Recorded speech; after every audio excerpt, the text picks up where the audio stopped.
Hello, fellow nerds, and welcome to Our Nerdiest Thing. Today we are live with a very special guest, author Kathy Haan. Kathy lives in a Midwestern town of just 1,900 people and made a name for herself in the business space. She escaped the corporate world to be a full-time writer, blogger, and author. You can find her nonfiction work in Forbes and US News, where she is a regular contributor. Kathy's novels consist of spicy paranormal and fantasy romance featuring cinnamon roll heroes, morally gray villains, and imperfect heroines. Her husband, Kirk, is her muse. Her 3 children are why she works hard. She wants to show her kids the secret to telling a great story is living one. Welcome to the podcast, Kathy. Thank you so much for being here. What a cool bio. I know. I love that. So you write nonfiction then as well as fiction. So with my nonfiction work, it is all like articles. So like I've been in a few anthologies that are nonfiction, but as far as all of the nonfiction work that I currently do right now, it's like business articles. Most of my income comes from Forbes, where I write That's like awesome. 10 to 15 articles a month about small business topics. That's awesome. That's And awesome. you were in the business world. So what business aspect were you in?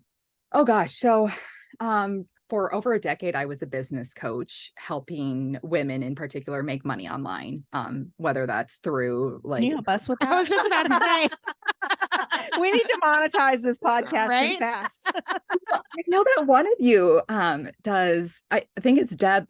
Don't you do like wood things? I Like you do, have a yeah, laser. Yeah. Okay. I have a Glowforge aura sitting right do here. you I'm like, really? oh, I We're gonna recognize. have to talk offline about that because Yeah. that's the new one, right? Yeah, it is. Okay. Well, I have questions about it, so we'll talk offline about it for sure.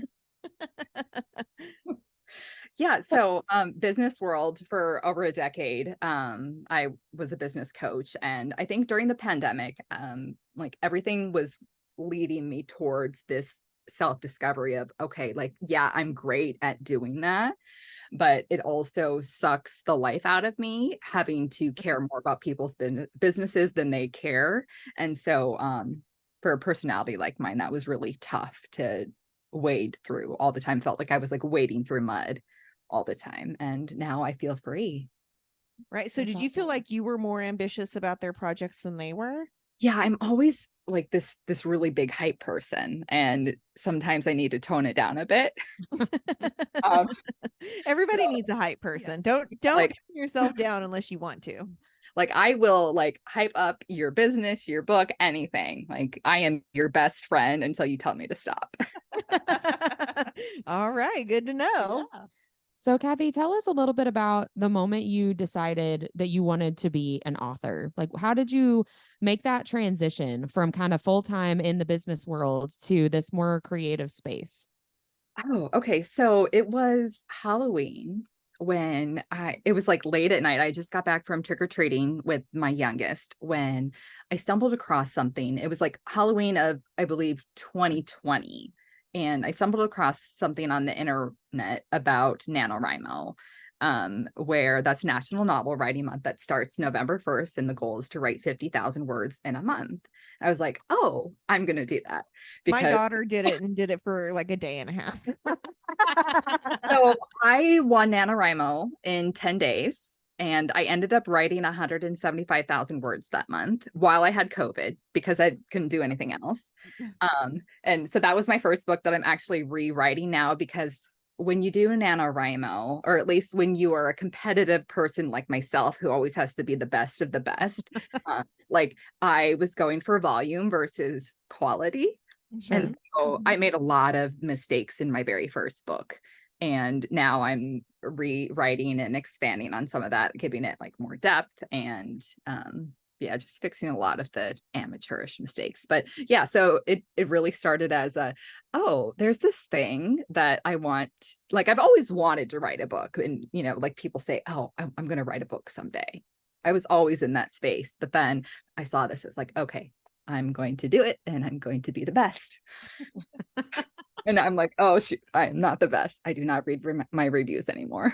Oh no. I totally You relate know, to that. Reviewers are mean though. know. And I mean, it's Yeah. the same thing, you know, with me owning a design shop. Like sometimes the things that people are critical about, I'm like, you want to write back, get a life. Like, Yeah. really, this is what you're hung up on? Do it yourself. Or exactly, yeah, dude, I Just said it. do it. Write your own book. We say all the time, we're like, oh, you don't like this podcast? Go start your own podcast. Yeah. Like, it's a lot of work. And I think a lot of it has to do with the fact that they're upset that you did not write the specific book that they want. Mhm. And so, yeah, a lot of it is, well, you should maybe write your own. Exactly. what you want. And that's a lot of why I've continued writing books, is because I want this one specific book to be exactly how I want it. For example, in my Academy series, that's a spin-off of my first trilogy. I love Academy series, especially like fantasy, but I also hate the other woman drama or like anything along those lines, which is really, really rare to not, or it's really rare to find a book that's Academy based that doesn't have that. And I was like, I'm going to write one where there's not like this competition with another woman for her man. Thank you for doing that. Yeah. Yeah. Like, because that is super, super triggering for me. Right. And yeah, so I wrote it.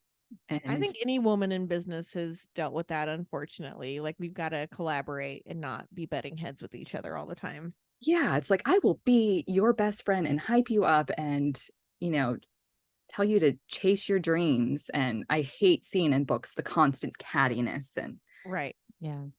it's sad. So you have that big transition from business world to more creative space in writing, but you also have another big transition, I think a big transition, from a seminary student to spicy author. And I really want to hear more about this as a pastor's daughter who is currently wearing the church shirt while we do this podcast. She walked in and I was teasing her. I was like, did you wear your church shirt to our smut podcast? I would just love to hear how that journey happened, and also how does that background in religious studies, does that work its way into your writing at all, and how does it show up?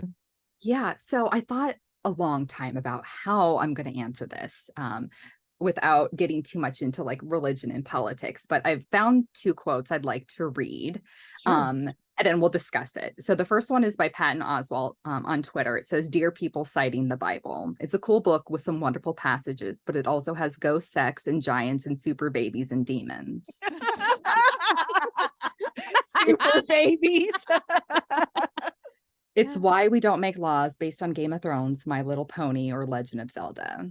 And the next quote that I have is, there's no attribution to it, but I saw it the other day and I was like, wow, this would be perfect for me to discuss. If I end up being wrong about my atheistic beliefs and I am standing in front of God after I die, well, then only one of us will have to beg for forgiveness, and it is not going to be me.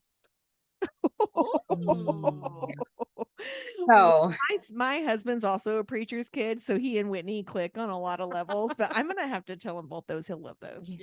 yeah. So for me, I feel like the whole reason I went to seminary, like I grew up in part of a religious household. Like my dad's house, he went to church every single Sunday. And then I was like vice president of Luther League. But I also felt like I was kind of living this double life, where like after I graduated high school, like I was addicted to meth and coke, and then I ended up being a teen mom and all of these things. And then I turned towards religion again to like kind of claw my way out of everything I'd been going through.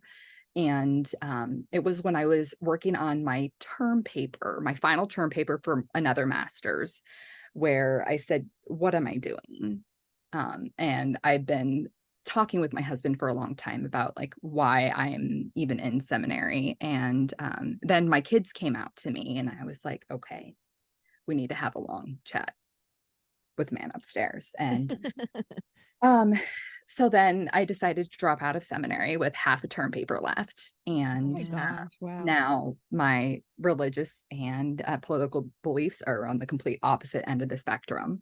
And I feel like when I was in seminary, I was studying theology and apologetics is the defense of the Bible. And so I feel like that's actually what helped me discern truth and realizing that a lot of what's in the Bible was written by men who benefited from what was written in those Right. Yeah. 100%. And so I really like to include those types of themes in my books where people in positions of power speak for the many and the consequences of that. Wow. That's awesome. That was such a deeper answer than I thought we were going to get. That was really cool. No, Thank I love you. that. And congratulations on your sobriety and getting on the other side of that struggle. That's amazing. Thank you for being my next weekend I will be dropping my oldest off at college. So I'm like, oh my gosh. Oh my gosh. Yeah. Are you nervous or excited or a little bit of both? Oh my gosh. I have probably spent more time in their room than I have like in the last couple of years, just because I'm like crying. I'm like, you don't have to leave, right? Hey, like I take it back. You don't have to go to college. Like you're already a great artist. You've been working for me. They do almost all of my book covers and they do most of my artwork as well. That's awesome. You don't have to leave. I mean, they're only going 15 minutes away. Still, they're not going to be living at home though, right? Right. So that's a big deal. Yeah. It's like I was their age when I had them. So it's mind-blowing to me. Yeah, I'm sure that's weird. My kids are still young. I have a 4-year-old and a 9-year-old. So I'm still like, one day they'll leave. My youngest is 9, but he has autism. So I'm not sure like if he'll leave or if it'll be like one of those situations where like we'll have a tiny home for him in the backyard. Don't know what that's going to look like. Yeah. We'll cross that bridge later, but I don't want them to go anymore. Oh, that's sweet though. Yeah. The one thing that stood out to me on your website is you list Emily Dickinson and Jane Austen both as like ancestors in your family tree. So I would love to hear, how did you discover that? And do you have it in a plaque in your house or did you make a t-shirt? Because I would be like, I'm related to Jane Austen. And also, what a cool humble brag. I know, right? That's so cool. So I actually am obsessed with genealogy and I am related to a lot of famous people. And surprisingly, it is not on my mom's side, which is the more affluent side. It's like the Hicks side of my family. I'm like, somewhere we took a wrong turn. Yeah. And I am determined to bring us back. Right. So there was always this rumor, and I call it a rumor because unless I know it for a fact, it's still a rumor, that we were related to Wild Bill Hickok. Of Deadwood, right. And I was like, oh, I'm gonna find that connection because I will not claim that connection until I can find it. And so like I dug in and I found the connection. We are related by blood. And then that's when I started like digging even deeper and seeing like, oh my gosh, I am actually like blood related to all of these really cool famous people. And so yeah, like Emily Dickinson, and I only list those on my website because they're like literary giants. Sure, yeah. And Jane Austen, but I'm blood related to Princess Diana. Wow. Like I knew I had royal blood. Besides Wild Bill, is there anyone infamous that maybe you don't always talk about? Oh, I mean, we can sit here all night and I can be like, but, yeah, so the royal family, of course. And y'all can probably edit this, but let's see here. Like the Tiffany family, like of the Tiffany crystals, I'm related to them. Surprisingly, the Bush family. You need to start laying some claim to fortune, right? Here. I know, like there's seriously a huge list. And it takes me like, once I know, like there's a site that I go to that lists the different like relatives of famous people. And then like I take that name, I'm like, okay, I'm going to deep dive and see if I can like reverse engineer this to figure out how I'm related to that person. And so that's what I the 5 degrees of Kathy Haan. Right. Don't forget Kevin Bacon. Are you related to Kevin Bacon? That's what I need to know. I've searched. I haven't found that connection. So whoever he's not connected to, you're connected to. You guys are like the parallel influence. Yeah, the parallel. Billie Eilish is a cousin. Like that's cool. Cousin. Like I think it's between 7 and 10th. cousin, I believe. And I think Princess Diana, I got to look up, but Princess Diana is, I think, 12 or And they 10. didn't invite you to the coronation? That's rude. No. Although I was in Paris on the 20th anniversary of her death. I'm like, why are all these flowers out here? At the Ritz, and that was where she was last seen. Yeah. Right.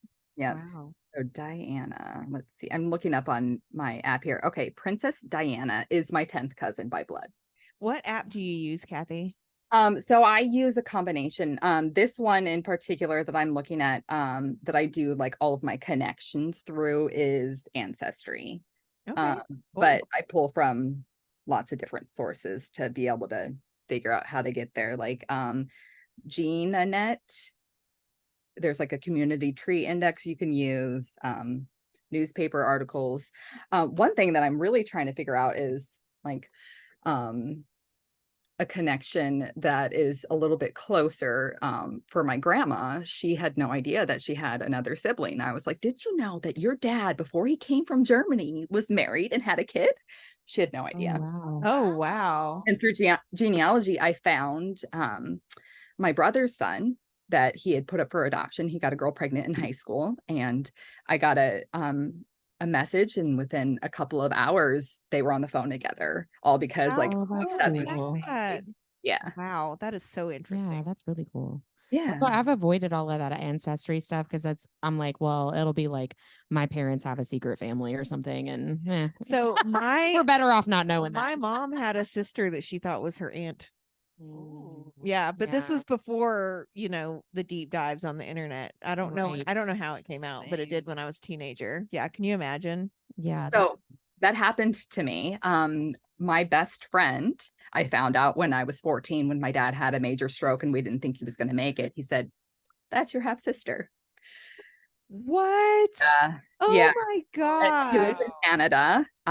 So yeah, it was like happy for us, but also devastating for my half sister, who grew up thinking that her dad was her dad. And right.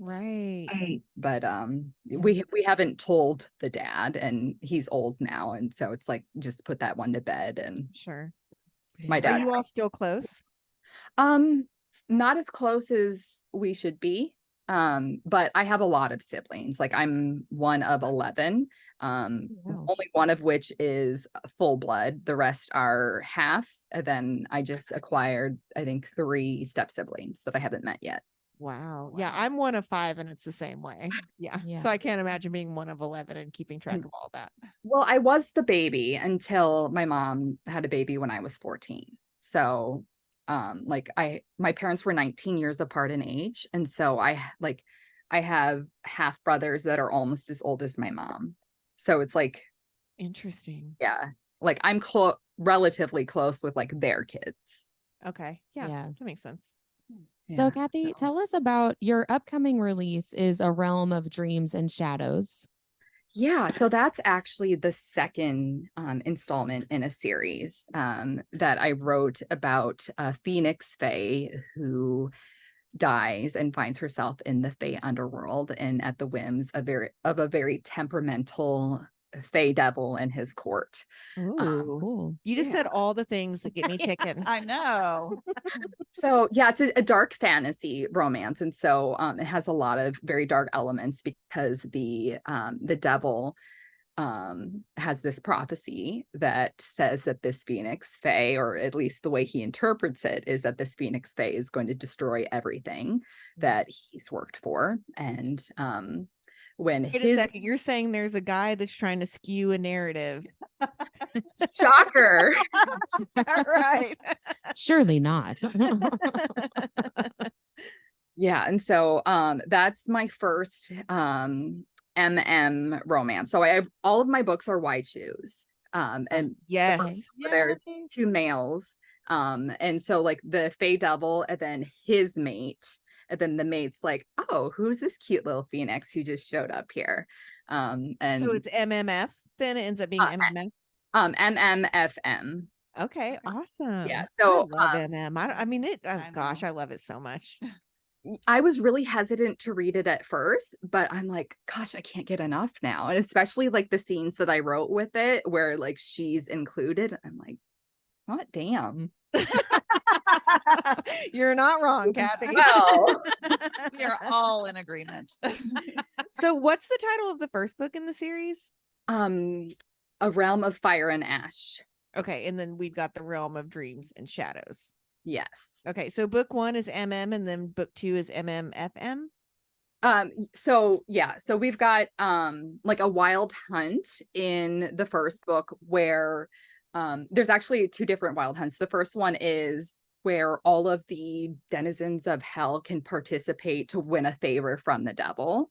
And then the second one is where all of the like the court and the more like royal type devil court gets to have their own type of hunt where if they catch you, they can sleep with you. Nice. Have their way with you. Yes. Oh no, don't catch me. That sounds horrible. And so Don't come after me with your enchanted Fae dick. That sounds horrible. oh yeah, in book 1 there is a demon that has 2 and he shows her how they work. Oh. All right. I just downloaded Sign that. me up. That sounds great. Okay. Well, I want to go into our nerdy and dirty speed round. We're going to give you some prompts and we just want you to answer with the first thing that pops into your head. Okay. Okay. Ready? Yep. All right. Last song you listened to. Dermot Kennedy's Days Like This. What fictional character do you have a crush on? All of them. What book series do you always recommend? A Serpent and the Wings of Night, Carissa Oh my God, Braga. I love that book so That's a much. good That one. whole series is brilliant. Phenomenal. What TV series should everyone watch? I don't really read or I don't watch TV. I'm like a very mood watcher. Like I'm a mood reader. Right. So a bunch started, but like none finished. Like I think the last series I actually watched was The Vampire Diaries. I'm watching that with my daughter right now, actually. My middle child's watching it, loves it. My husband calls it Pretty People Making Out Diaries. Well, he's not wrong. And He's actually, not wrong. Damon Salvatore was my inspiration for one of the characters in my first trilogy and acts just like him. I Well, swear, I thought you were going to say Damon Salvatore is like my 10th cousin. And I was like, no way. I was related to him. Forget I these would other people. I would be sad. I am related to, oh gosh, what's the guy's name that plays Baywatch? The Baywatch guy. David Hasselhoff? No, no. newer But I one? did actually I was a keynote speaker at an event that he keynoted at once. And you're But like, cousin. No, I'm kidding. he was in the circus show. Oh, Zac Efron. Zac Efron, yes. Oh, related. yeah. I'm like, that's sad. Yeah, that is sad. Cute. You're really, all this genealogy is just really holding you back. I gotta I say. know. What book character would you get nerdy and dirty with? All of them. What food do you refuse to eat? Oh, I don't think there's something I would refuse to eat. I'm a very adventurous eater. Like I like durian, which I don't know if you know is the world's stinkiest fruit. Yeah, I've never had it. I've seen it on cooking shows, but I've never had it. It smells awful. It is an acquired taste, but I actually really enjoy it. Okay. What paranormal power would you like to have? All of them. What's your favorite weekend activity? Reading. Smut or plot? Oh, plot. But the plot has to have smut. Yes, thank you. We agree. What is your Oh, Go ahead, sorry. I'm sorry. I was just gonna say, with the Libby app, I found that when you select podcast or not podcasts, if you select audiobooks from them and it lists romance, it's probably not. So don't get your hopes up. Oh, I They have have a found kiss. my Libby app, because it's through your library, does not have some of the darker romance on there. And I'm like, you're being a little selective about this. Probably because we're in Kentucky. Probably. Yeah. I have 10 different like library cards across the world. That I That's can- smart. That is very That's what we need to smart. do. And we need to share the library card numbers, guys. Okay. What is your favorite childhood book? The Fairy Rebel. I don't know who wrote it, but if I think back to a book in my childhood, that's the one I remember of like falling in love with fantasy. Yeah. And what are you currently reading, or what's the last book you finished and loved? Well, I have a really hard time remembering the names of books because when I'm not writing my own, I read like a book a day. Right. But I'm in the middle of Gemma James' Zodiac Island series where there's like it's like a novella for each zodiac, and they're on this island, and there's this queen, and she has to stay a month, with each member representing each zodiac, and then at the end they can like have an auction for her marriage. Cool. Which I'm enjoying, although I wish there wasn't other woman drama in it, and there's quite a bit of that. But otherwise, I Okay. love it. Otherwise, Cool. it's fantastic. So it's like a 12 months of why choose. Yeah. That's awesome. Although I don't think she's gonna be with multiple at the end, because there's a lot of like pitting the man against the other men, and like, why can't she have all the ones she wants? Right. Yeah. Yeah. Why not? She's the queen. More She can like do whatever she wants. The Bachelorette. Yeah. Yeah. Boo. All right. We're going to go into 3 tough questions, and then we're going to go into 4 random questions. Okay. First tough question. What is a scene that you edited out of your books, but you really wish you could have kept in?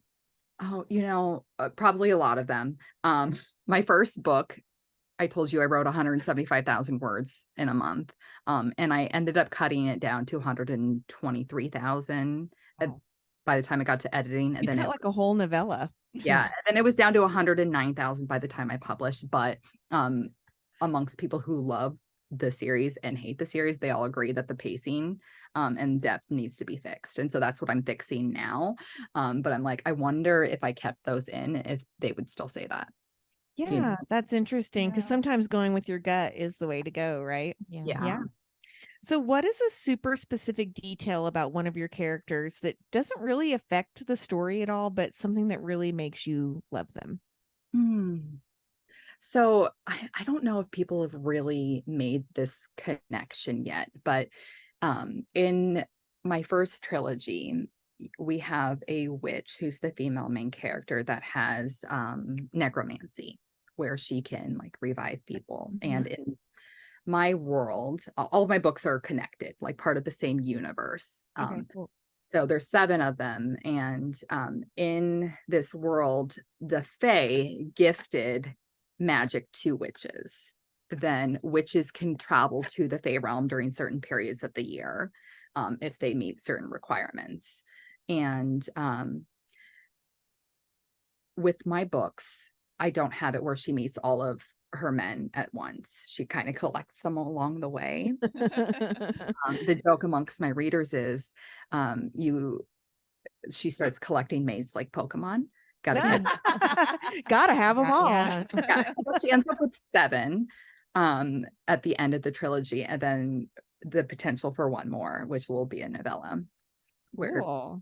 Yeah. And so I don't think that people have really caught on to the fact that in the Fae realm, if you have a feather, like a feather from like Fae wings, then you can revive someone. And so you only show your wings to people who are your mate, because not all Fae have wings. You know what? Okay, so Laura Thalassa does that in her Bargainer series, and I never understood that was why, but now that I'm thinking of it, that's 100% why she does that. And she even explains it, and I never caught it until just now.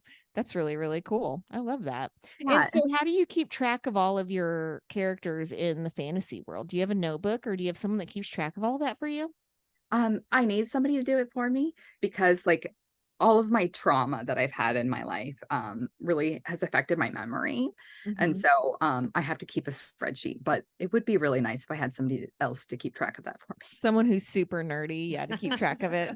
Yeah, I need somebody like that, because like I am a creative type. I'm also a Virgo, so that's kind of hard to match the two. Like I love order and all this stuff, but my creative side is like, oh, I want to delegate that to somebody. Right. Yeah, exactly. I can understand that for sure. So as a writer, what kind of rituals do you have that might be different from some of your other author colleagues? Yeah. So for me, in addition to non-fiction work, like in the business world, I'm also a blogger. So I've had a blog since like 2006, before it was cool to have. What's it called? Idyllic Pursuit. Okay, great. And so I do a lot of travel blogging, and I feel like I get a lot of my inspiration from traveling. For example, when I published my last book, I was in Scotland. I've also written books while I'm in like Kyrgyzstan in the middle of a hailstorm, huddled in my tent, trying to like pump out words on a deadline. It's just travel really inspires me, and that's why you see a lot of travel in my books. That's cool. I love that. Okay, so 4 random questions, and you just actually kind of said this, but I don't know much about Virgo, so I'd like you to elaborate. So your astrological sign is Virgo. How do you relate to that sign's tendencies? So I always found this weird that we're supposed to be super organized, and I feel like I do love that, and I want to be organized, but I also have a lot of queen energy where I'm going to delegate it to somebody. So my husband has OCD, which works out great for me. I'm like, okay, can you move this here and move this here? Because all of the heavy lifting, I get to watch the eye candy do all of the heavy lifting. I love it. So what scene from a book makes you blush as a reader? Oh gosh. I could read pure smut with a straight face, so like nothing phases me anymore. Nothing at all. But if you have her like have the man cheating on her, or like even like looking at another girl, I'm like instant turn off. Yeah, I'm not a fan of that I don't either. like that either. I don't like infidelity in books at all. No. Nope. I'm like, this is not a romance. Do not market it as one, because I will be sad. This is a drama, and I don't want that drama in my fictional world. Thank you very much. Have you ever seen a ghost or had any paranormal experiences? Oh yeah, I had a bunch. But Whitney's probably gonna get scared. Hang on a second. You need me to hold your hand, Whitney. I could just take the headphones off. So are you familiar with ley lines at all? Yes. Okay. Supernatural. Have you ever watched that? That's all about ley lines.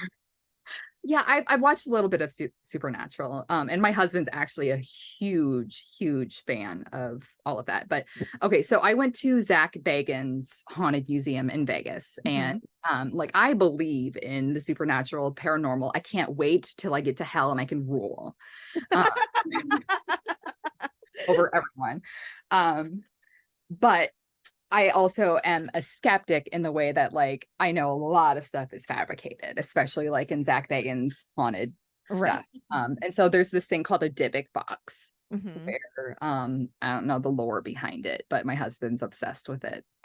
But I went to this and I took my niece to his museum in Vegas, and I was like, this is stupid. Like, probably none of this stuff is haunted, but I was the only person that actually had a haunted experience while we were there. Oh, so that's hilarious. Like I was at the front and I was standing next to this curtain, and then all of a sudden I felt something like on the small of my back, and I like turned around and I looked, like thinking that my niece had like tried to get me to move or something. And it's moved my purse so much that like I had this big purse that like fell off my shoulder and like caught in my arm there. I was like, what? And then like I kept like looking behind me, and there's this curtain, and then like I pull it back and I look, and the curtain is actually overlooking this balcony, so that no one could have like been behind there and like messing with me. But I touched the Dybbuk box while I was there, and I don't know, maybe followed you. You need to come to Kentucky and go to Waverly Hills with us. Yes. That's the old tuberculosis sanatorium. Is that what you would call it? And they've got like shadow people and stuff. And we watched Mindy like walk down the hall with them like attached to her. It scared the shit out of me, for the record. I will not be attending. I used to work in a mental health facility where like it was this place in the middle of the country surrounded by cornfields that was haunted. I was 18, I was pregnant, and I worked the third shift, and there was like this rec room where this old, you know, those big box TVs, like they are super heavy. This would come on at like 3:00 every morning. And then I would witching hour. No one was up there. And then we used to have like these birds in the hallway, like atrium type thing. And then like the panels above their cage like fell over them. There's also this really long hallway that leads into the basement, but it's not like stairs, it's just this cement hallway leading down to the laundry room, which is where you go when there's tornadoes. And I was in there doing laundry when the dryer turned on, like by itself. I was like, I am getting out of here. Are you sure that wasn't originally the body chute? Because that's a lot of times in those old hospitals, like Waverly, they've got it's not stairs, it's literally a chute, but it's where they would send all the bodies out. Oh, that could very well be.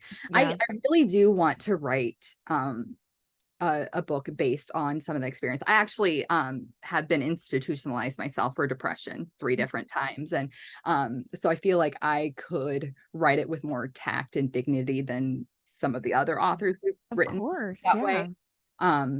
But yeah, I really want to write it, but I also want to be really sensitive to those who are struggling, you know, or who love people with mental health issues. Well, and we Mindy read a book, and I don't want to slam an author on air, but she had given it 3 stars, and I started to write it, and it was about a mental health facility, and I was like, this character is insufferable, because like it's obvious that the author didn't have any experience with people that have been institutionalized or anything, and I was like, I can't even read it. It's awful. It was very caricatured of the like, I liked the whole overart, like it was a great idea, but the way that she did the characters, they were very like stereotypical, and like they weren't well developed, and they weren't like real people. It was like, you know, this guy dresses up like a superhero, and you know, just like, it was just like it wasn't in depth enough. It's like thinking someone with Tourette's only yells out things, and that's their only symptom, right? It was very much like that. So yeah, I appreciate you wanting to do that, right? I would definitely read that book. Yeah. So final random question. What is your zombie apocalypse plan? Because I think you probably have one after talking to you. I do. So my husband was an Eagle Scout, and just to kind of set the story, we're not preppers by any means, but because my parents were 19 years apart in age, like my dad, when he graduated high school, that's when they finally got like running water on their farm. So like old school, like he was born in 39. And so, out of necessity, when he went on hospice in my home, we were very, very poor. I was the only one working. And my husband had quit his job to take care of my dad while I worked, because I was the one with the degree, and we were really, really poor. But I made too much on paper to qualify for any benefits or anything. Right. We had this huge garden. We have a huge garden now, but we started canning, and I was like cloth diapering and doing all of these things. And so like we have an entire room dedicated to our home canned foods, not out of necessity anymore. Thankfully, we're beyond that, but we have an enormous garden. I would outlive anyone in town. We were talking to another author, and I was like, I would starve to death. I literally, like, I grew flowers this year, and I was super excited about it. Like, germinated them from seeds and everything, and I feel like such a badass, but I can't eat them. I'm pretty sure they're poisonous. You know? You can, although we do have poisonous flowers in our yard. So if anybody pissed me off, there you go. It's like, I made this herbal salad for you. Right? Enjoy. I'm gonna watch you eat it. So moving on a little bit, what is there anything that you're writing next that you can tell us about? First of all, actually, when does the Realm of Dream and Shadows come out? December 31st. Okay, yeah, so everything that's coming out are like installments in a series. But as far as like what I see, like once those are done off the books for a little bit, I really want to dive into something with more representation with disability. You know, looking at me, you'd have no idea that I have disability. I have Ehlers-Danlos syndrome, which is a connective tissue disorder, as well as like a whole list of other conditions. But I was reading Fourth Wing, and anybody with love her representation, because I live with a chronic illness too, and I love her representation. Yeah, like anybody with Ehlers-Danlos immediately recognized, okay, either the author has EDS themselves, or this character does, and it was both. And so I really like the way that was Rebecca Yarros has that. She does. Did not know that. Okay. Yeah, and so I was like, for so long trying to figure out how can I accurately represent this without like saying that this person's broken and needs to be fixed. Because in my world, like you can be turned into a vampire, or a fae can fix all of your ailments. And I actually touch on this briefly in my first trilogy, where the best friend has a child with autism, and the best friend is dating a vampire and, you know, thinking about the future. And her big question is, well, sure, I can probably make it so that way my son no longer has autism. But on that same note, do I want to? Right. Why would I want to take away his superhero ability? You know? Yeah. And I think about that a lot, of like, how can I represent disabilities in a way that honors them versus saying, hey, you need to be fixed. Right. Another really good author, I don't know if you've read Bridget Kimmerer or not, but in her A Curse So Dark and Lonely series, her female main character has cerebral palsy, and she also does a really magnificent job with representation there. She's great, and her books are awesome. I just finished a book this morning, so I am adding that tonight. Yeah, that book is amazing. It's a good book, yeah. And you said that was A Curse So Dark and Lonely? Yeah, it's a Beauty and the Beast retelling, which I know are kind of, there's a lot of those right now, but hers this was written quite some time ago. And then also it's a mix between high fantasy and the modern world, which I really liked. And so it's different than you think it's going to be. It's a really cool book. I'm a huge fan of like fish out of water type books, where you take somebody from like the human world and then like thrust them into. Oh, you'll love this thing. Yeah. It'll be right up your alley. You'll definitely love Let that. us know tomorrow when you're done with it. So we are going to see you at Lust in the Low Country, right? Coming up soon. We're so excited. But do you have any other like events or festivals that you're doing, or any signings or other big projects that you're going to be involved in? Yeah, so I'm going to Getting Witchy with it. I'm signing on September 17th, I believe. Whatever's Sunday, that's Sunday. And then I'm doing Lust in Low Country. I'm also doing Rave in Vegas, which is right after 20 books to 50K. That's in November. Flirty in Kansas City in February, and then I have a lull for a few months. I was gonna say that's a pretty packed busy schedule right there. Yeah, I know. And that's one thing for me. I'm like, oh, you know, it'd be really nice to do this. But like, for example, when I published my last book, I was in Scotland. I'm like, oh shoot. And my computer got fried while like I was like watching the countdown to publishing it on Amazon. And I had to publish the book without having gone through a final proofread, because I didn't have my laptop. And some of the comments were like, oh, this really needs a proofreader. I'm like, I know, I'm so sorry. It was completely beyond my control because I'm stupid. But well, we were talking to Emily Rath, and she told us that she didn't realize that when you upload to Amazon, it's in like some Eastern Greenwich time or something. And she said she had like a glass of wine and like she hit go because she's on Eastern time, and it was like, you've passed your deadline. And she said she like bawled. It was like her first book, and then she had to delay the publication because of that. Yeah, and Amazon is so mean about that too. Like that's what she said. Yeah, if you need to delay your pre-order, you can only do so a month. Otherwise, if you do it again, then they cancel your pre-orders and you can't do it for another year. Oh, wow. A whole nother way that Amazon screws us as authors. That's really douchey. Yeah.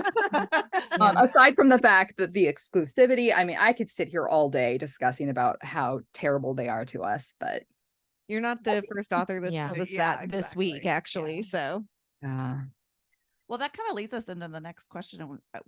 Where do you prefer people to buy your books? Where can we find your books, and where would you prefer your readers to purchase from?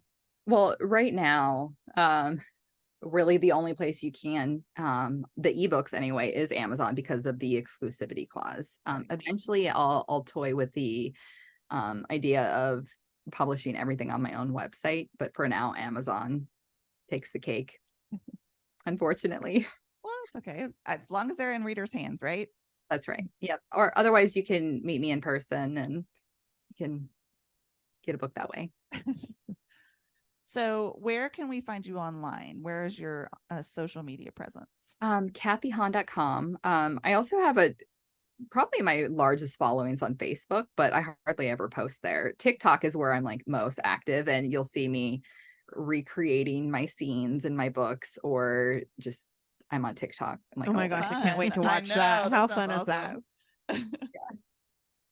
So one of the things that we talk about on our podcast is fandoms, or kind of nerdy groups or whatever that we're a part of. Do you have any like fandoms or some kind of like special hobby that you're into?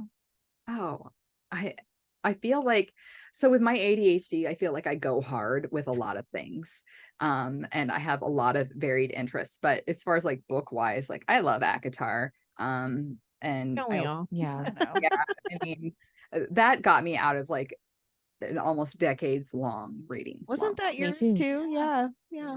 Yeah, and now like I've read over 1,000 books since then. Awesome. And written 7 of my own. So yeah, that's probably the thing that I pay homage to. But then there's other little things like I really like crafting.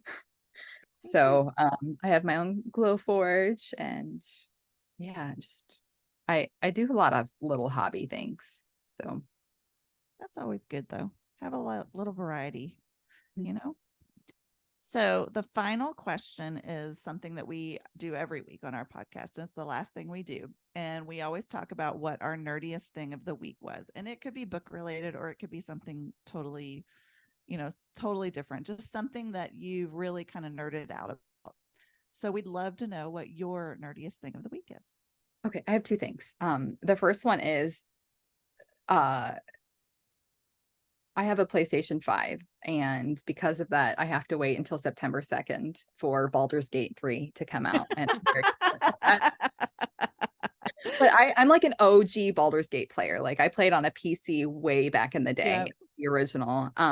But the next thing is I learned the origin or the meaning behind each of my names. So and the fact that I write steamy romance is just like perfect. So my first name means pure. My middle name also means pure. And then my last name is a German word that means cock. The pure cock. I love it. That is perfect.